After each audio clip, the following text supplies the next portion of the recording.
Direitos autorais, propriedade intelectual e ética na criação de jogos. Aula da disciplina de produção de jogos didáticos para o ensino de biologia do programa de mestrado profissional em biologia. Sejam bem-vindos à nossa aula sobre direitos autorais, propriedade intelectual e ética na criação de jogos. Sou o avatar virtual do professor Cleverson Agner Ramos, também o administrador nas redes sociais do projeto Professor 2.0. Lá vocês encontram muito conteúdo sobre produção de objetos de aprendizagem.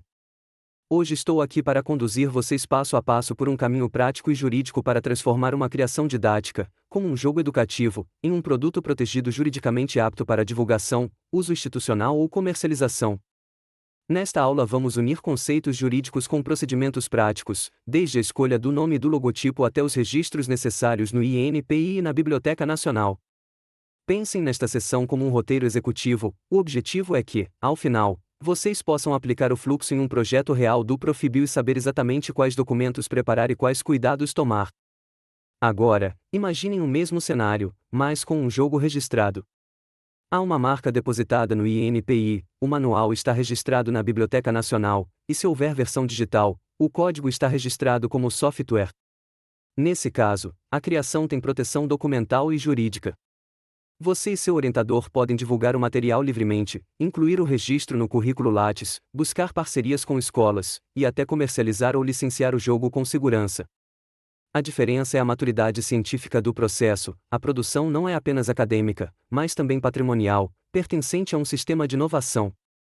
Outro aspecto fundamental é compreender que a propriedade intelectual também protege o esforço coletivo. O Profibio tem como característica a coautoria entre orientadores, alunos e, às vezes, instituições parceiras. O registro permite formalizar essas relações de modo transparente. A titularidade pode ser compartilhada, ou cedida à universidade, conforme os acordos estabelecidos. Isso garante que todos os envolvidos recebam o reconhecimento devido, e evita conflitos de autoria que, infelizmente, são comuns quando não há documentação formal. Além do aspecto legal e ético, há também uma dimensão pedagógica e simbólica nessa proteção. Quando um professor registra um jogo didático, ele está dizendo: a minha prática é também produção científica. Ele está rompendo com a visão antiga de que só o artigo publicado em periódico é ciência. No Profibio, defendemos que a inovação pedagógica, seja um jogo, um aplicativo, uma sequência didática ou um modelo experimental, é também conhecimento científico e merece o mesmo respeito e legitimidade. Portanto, esta aula começa com uma mensagem central: proteger é reconhecer. O registro de uma obra não é o fim do processo criativo, mas o início de uma nova etapa, a etapa da circulação segura, do compartilhamento com respaldo jurídico e do fortalecimento da identidade científica do autor. A propriedade intelectual, os direitos autorais e a ética formam um tripé inseparável. A lei oferece os instrumentos, a ética oferece o propósito, e o conhecimento oferece o conteúdo. Juntos, esses três elementos formam a base sobre a qual se constrói uma ciência criativa, responsável e duradoura. Na sequência, vamos desdobrar cada aspecto desse tripé. Vamos compreender em detalhes o que é uma marca, como se faz o registro de direito autoral e como proteger um jogo digital. Mas antes de qualquer detalhe técnico, gravem essa ideia: propriedade intelectual é o reconhecimento institucional do ato criativo. É ela que transforma a invenção individual em patrimônio coletivo da ciência e da educação. Quando falamos em registrar uma criação, estamos falando em transformar um produto intelectual em um bem protegido. Essa transição exige que o autor domine tanto o conteúdo conceitual quanto os caminhos administrativos. O primeiro objetivo é entender os tipos de proteção possíveis. Nós veremos que existem três grandes vias de registro que se aplicam à criação de jogos didáticos: a marca, o direito autoral e o registro de software. Cada uma protege um aspecto diferente da obra. A marca cuida da identidade, ou seja, é o nome, o logotipo, o elemento que torna o jogo reconhecível. O direito autoral protege a forma de expressão, suas regras, o texto, o design gráfico, o manual. Já o registro de software protege o código e o funcionamento técnico, sendo fundamental quando o jogo é digital. Saber distinguir e combinar esses registros é a chave para construir uma proteção completa.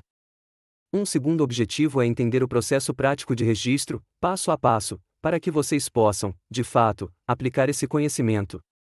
Isso inclui aprender a navegar nas plataformas do INPI e da Biblioteca Nacional, compreender o que é uma GRU, como pagar e anexar comprovantes, e como preparar a documentação de forma correta.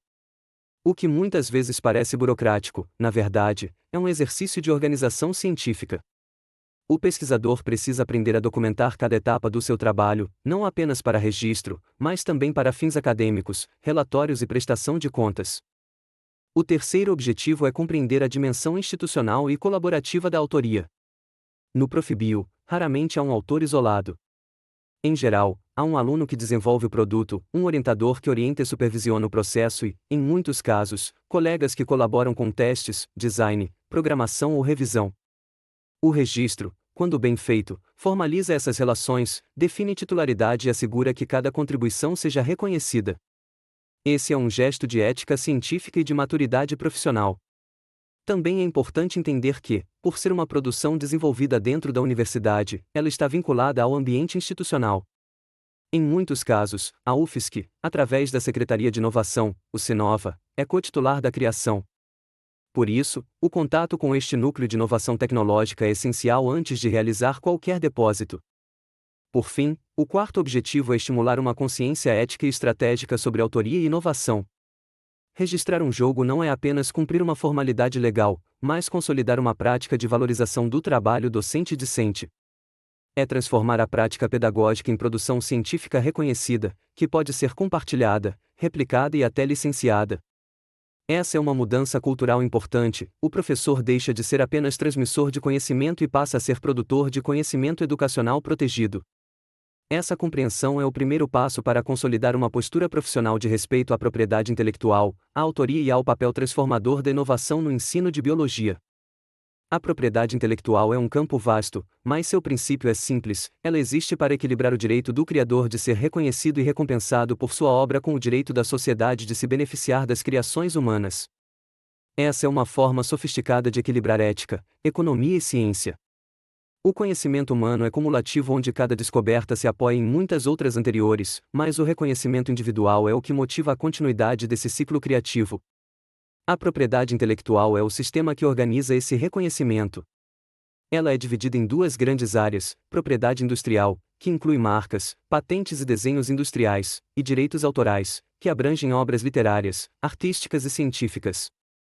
No caso dos jogos didáticos, geralmente não lidamos com patentes, porque elas se aplicam a invenções tecnológicas com caráter industrial.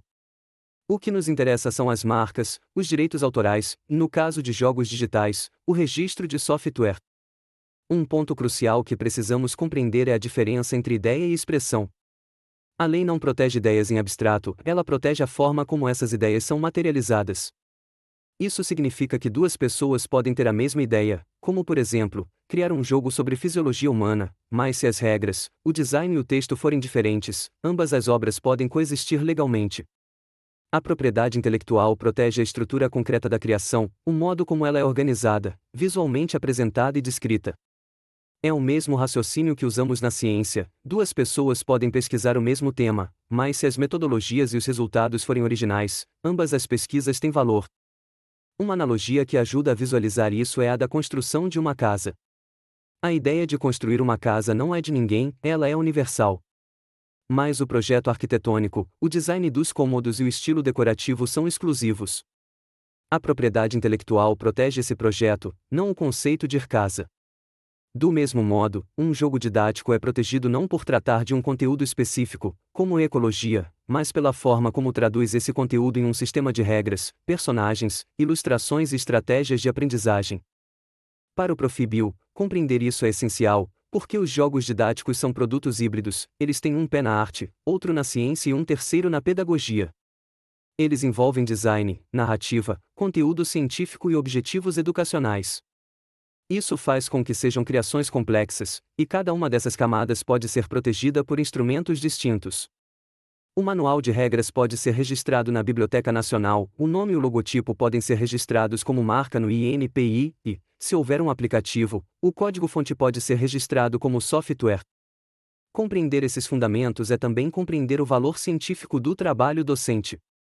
A propriedade intelectual não é apenas uma proteção comercial, ela é uma forma de legitimar a autoria e documentar a contribuição acadêmica. É um sistema que converte criatividade em patrimônio cultural e científico. No contexto da universidade, isso é ainda mais importante, porque toda inovação gerada no ambiente acadêmico contribui para o acervo intelectual da instituição.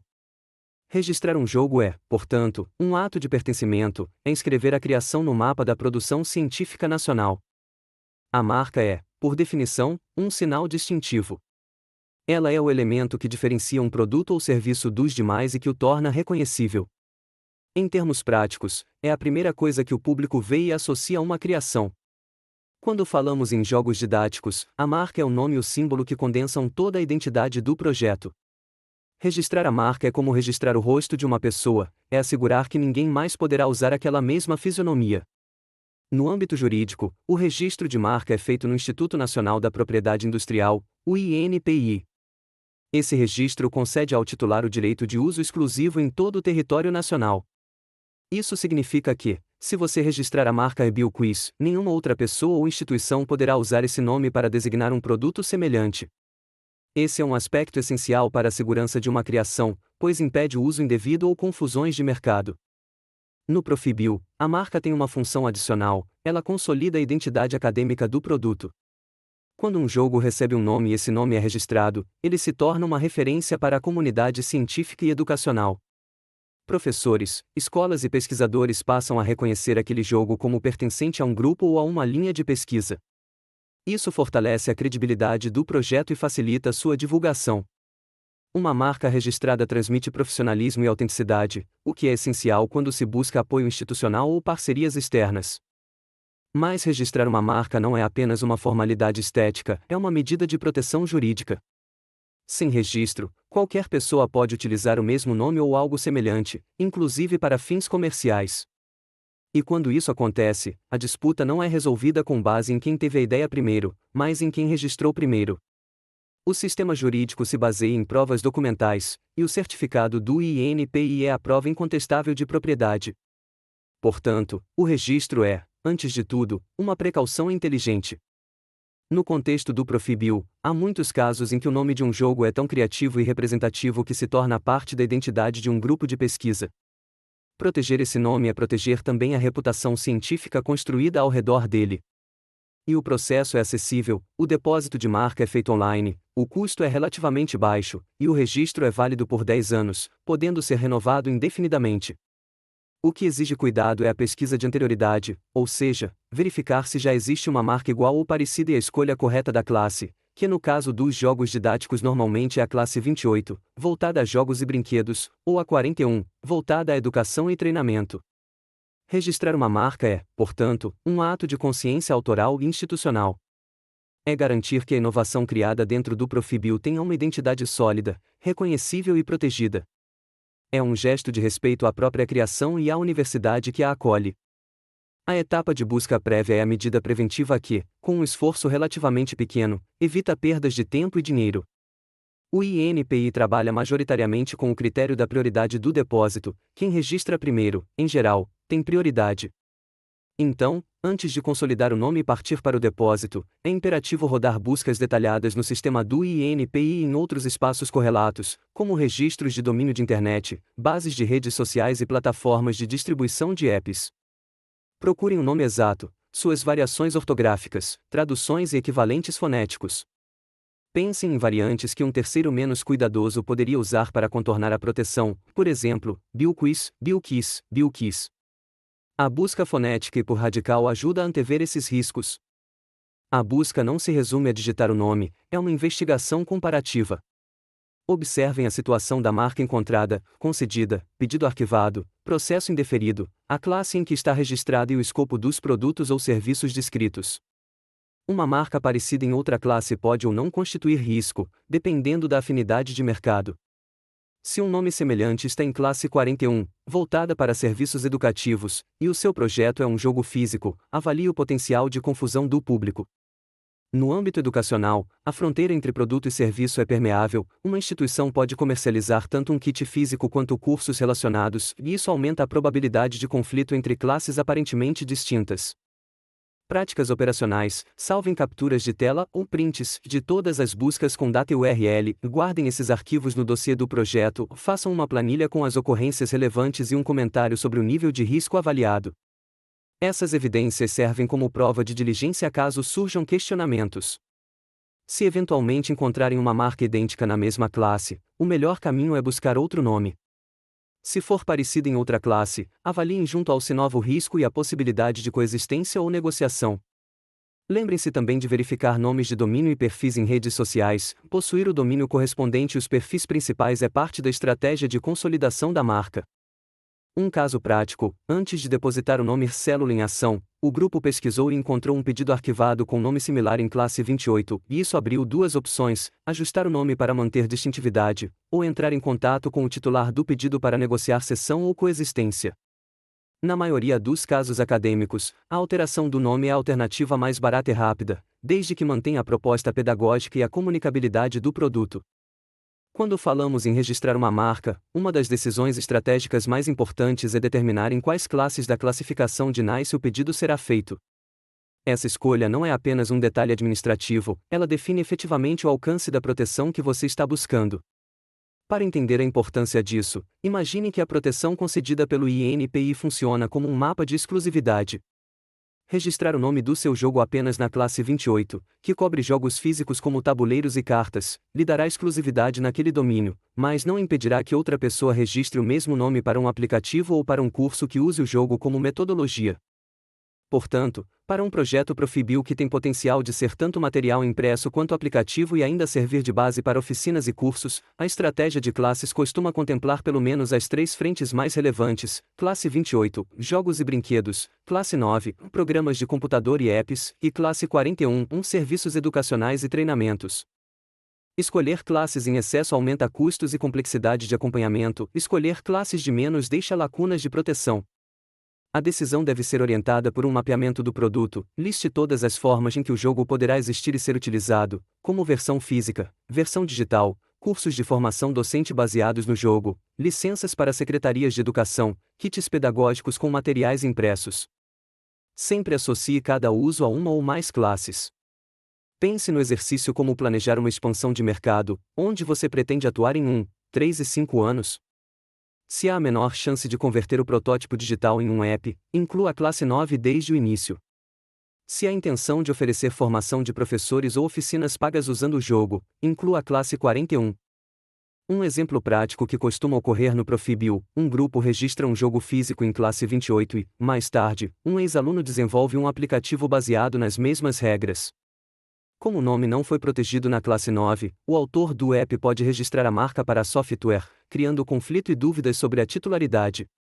Outra situação comum é o uso do nome em contextos diferentes, como por exemplo, a marca registrada apenas para jogos físicos não impede o uso do mesmo nome por uma editora para um livro didático, a menos que as classes tenham sido escolhidas para cobrir esses produtos.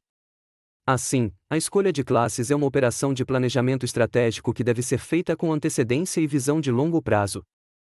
Finalmente, considere a possibilidade de proteção internacional se houver intenção de internacionalizar o produto. O depósito nacional é o primeiro passo, e a partir dele pode-se articular pedidos via Sistema de Madrid para marcas internacionais. Para isso convém, mais uma vez, planejar as classes que farão sentido no mercado-alvo.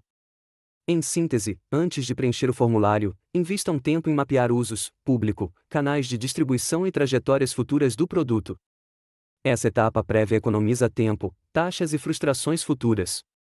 O processo de registro no INPI segue um fluxo estruturado e sequencial, e conhecer cada etapa permite uma gestão proativa do pedido. Primeiro vem a preparação, aqui se definem o sinal, nominativo, figurativo ou misto, se descrevem claramente os produtos e serviços ligados à marca e se reúnem documentos de titularidade. Um bom dossiê de preparação inclui a descrição detalhada dos usos previstos, evidências de autoria e as telas ou imagens que compõem o sinal figurativo, se houver. Em seguida faz-se o depósito propriamente dito, pelo sistema EINPI. O preenchimento exige atenção ao campo descritivo do produto a serviço, termos genéricos ou imprecisos podem reduzir a eficácia do registro. Após o envio, o sistema gera GRU para pagamento. A partir do pagamento, o processo segue para exame formal, fase em que o INPI verifica se o pedido cumpre requisitos documentais.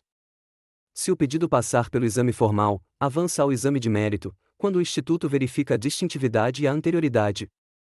Essa é a etapa mais técnica. O examinador fará uma análise comparativa entre o sinal pedido e marcas anteriores. Caso haja divergências, o INPI poderá emitir exigências técnicas ou indeferir por conflito. Se for emitida a publicação na Revista da Propriedade Industrial, abre-se um prazo de 60 dias para que terceiros apresentem oposição. Nesse interregno é comum receber manifestações de titulares de marcas anteriores e, eventualmente, negociar acordos ou apresentar argumentos técnicos para a sustentação do pedido. Se o pedido superar todas as etapas, ou se as oposições e pendências forem resolvidas, ocorre a concessão, com pagamento de taxas finais e emissão do certificado. A proteção é então conferida por 10 anos, renováveis. É essencial manter o acompanhamento ativo do processo, porque prazos e exigências precisam de resposta rápida. Em projetos Profibio, aconselho indicar um responsável pelo acompanhamento, manter alertas no dossiê do projeto e, quando necessário, contar com o apoio do Sinova para a gestão de oposições e respostas técnicas. Finalmente, vale lembrar que o tempo total do processo pode variar bastante.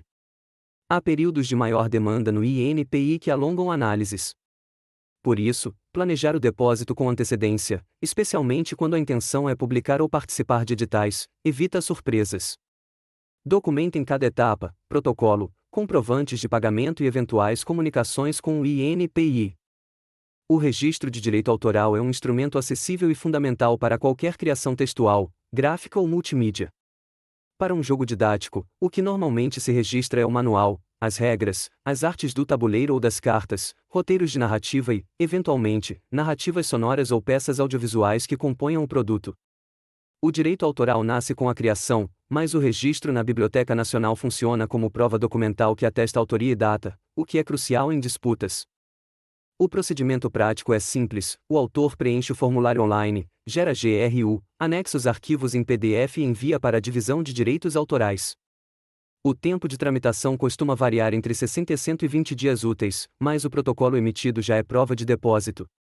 Uma recomendação técnica importante é a organização dos arquivos. Nomeiem de forma padronizada, por exemplo, manual _nome do jogo _v1.pdf, cartas _nome do jogo _v1.pdf e mantenham versões com timestamp, que é um carimbo do tempo, em tradução literal, é um selo que comprova que uma informação digital existia numa determinada data e hora no passado. É emitido por uma terceira parte confiável, a Autoridade Certificadora do Tempo, ECT. Esses arquivos digitais formam um histórico cronológico que facilita comprovações. Do ponto de vista estratégico, registrar na Biblioteca Nacional não impede a circulação do material e nem implica a renúncia de direitos. Muito pelo contrário, ele facilita a divulgação em ambientes seguros, como feiras, seminários e repositórios institucionais, sem expor a obra a riscos imediatos de cópia. Além disso, o certificado é um documento que agrega valor ao portfólio do autor e pode ser citado em relatórios de pesquisa, relatórios de estágio, currículos Lattes e propostas de financiamento. No Profibio, o registro de direito autoral pode e deve ser parte integrante do plano de trabalho. Antes de submeter o projeto em bancas ou eventos públicos, registrem a versão final do manual e do material gráfico. Quando há coautoria, incluam as declarações de coautoria assinadas, e, se for o caso, contratos de cessão parcial ou integral de direitos. Esses instrumentos documentais são especialmente úteis quando há intenção de comercializar ou licenciar o jogo, pois formalizam condições de uso e remuneração. Por fim, vale a pena lembrar que o registro na Biblioteca Nacional pode e deve ser complementado por práticas de documentação interna, ata de reuniões, logs de desenvolvimento, repositórios com commits no GitHub, backups e cópias em nuvem. Tudo isso, em conjunto, fortalece a prova de autoria e a integridade do processo criativo. Quando o jogo tem versão digital, o registro de software é uma etapa essencial para proteger o código-fonte e a arquitetura técnica. O registro no INPI de programas de computador está regulamentado pela legislação específica e protege a implementação técnica, estruturas de dados, algoritmos, interfaces e formatos de arquivo, por um período longo, que, segundo as normas vigentes, confere uma segurança de longo prazo à propriedade intelectual do autor. O processo exige preparação técnica, juntar o código-fonte compactado em formato .zip, elaborar um resumo descritivo claro e objetivo explicando a finalidade do software, sua arquitetura, linguagens usadas, plataformas-alvo e funcionalidades principais. A prática recomendada é criar um documento técnico que descreva módulos, fluxos de informação, requisitos mínimos e exemplos de telas, sem, no entanto, expor publicamente o código-fonte completo. O INPI mantém confidencialidade sobre o código depositado, mas o autor deve preparar o material de forma organizada. Definir titularidade é um ponto crítico. Em projetos Profibio, frequentemente há múltiplos autores, alunos, orientadores e colaboradores. Antes do depósito, é imprescindível ter acordos de titularidade e sessões assinadas, para evitar conflitos posteriores. Se o software foi desenvolvido com recursos institucionais ou sob contrato com a universidade, o Sinova deve ser consultado para orientar o enquadramento institucional e as implicações contratuais. Além disso, é importante entender os custos e o prazo do registro, há taxas que variam conforme a natureza do titular, pessoa física versus jurídica, e o procedimento administrativo pode levar algumas semanas a meses, dependendo da demanda do INPI. Uma vez registrado, o software tem prova formal de autoria e data, que funciona como um forte respaldo jurídico em caso de disputa. Na prática, muitos grupos usam o registro de software como um componente de estratégia de incubação ou de busca por parcerias com empresas de tecnologia. Ele cria confiança para potenciais parceiros, pois demonstra que o produto está documentado e juridicamente protegido. Em termos pedagógicos, registrar o software do jogo também significa garantir que versões futuras possam ser licenciadas, atualizadas e mantidas por equipes técnicas sem perda de propriedade. Por fim, mas não menos importante, precisamos falar do apoio institucional. O Sinova, Núcleo de Inovação Tecnológica da UFSC, é o canal institucional que oferece orientação, análise de viabilidade, apoio na formalização de documentação e, em muitos casos, mediação para a definição de titularidade e possibilidades de licenciamento. Para quem produz no âmbito do Profibio, o contato com o Sinova não é opcional, é uma prática recomendada desde as fases iniciais do projeto.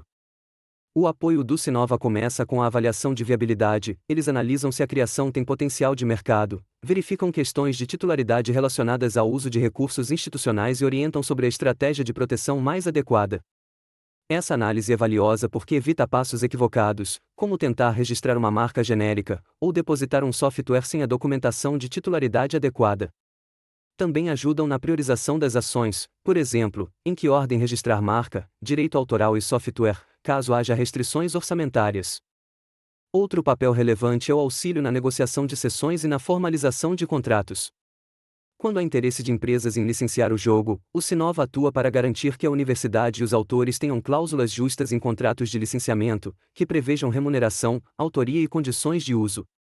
Além disso, o núcleo pode orientar sobre incentivos e editais que valorizem a produção intelectual, e sobre estratégias de internacionalização via tratados e sistemas internacionais. Do ponto de vista prático, o procedimento sugerido é simples e prudente. Antes de qualquer depósito formal no INPI ou na Biblioteca Nacional, comuniquem-se com o Sinova, levem o dossiê do projeto com documentação de autoria, pesquisas, relatórios de validação pedagógica e quaisquer contratos ou termos assinados. Eles farão uma análise preliminar e orientarão sobre os próximos passos. Essa é uma boa prática de governança da pesquisa que evita conflitos e aumenta as chances de sucesso na proteção jurídica. Em resumo, o apoio institucional é a ponte entre a produção acadêmica e a arena da proteção jurídica e da transferência tecnológica. Utilizá-lo corretamente transforma um bom projeto em um ativo institucionalmente sólido e juridicamente protegido. Últimas dicas. Não faça sozinho todo o processo, converse com seu orientador, com os coautores do produto educacional. Para ajudá-los, eu confeccionei uma apostila detalhando todo este processo. O material está disponível na nossa plataforma de ensino. Não deixem de conferir. Lembre-se que este material é um guia. Não esqueçam que temos um núcleo de inovação muito atuante, o Sinova, que poderá assessorá-los em todo o processo de registro do produto educacional. Um grande abraço a todos, e até nosso próximo encontro, seja real ou virtual.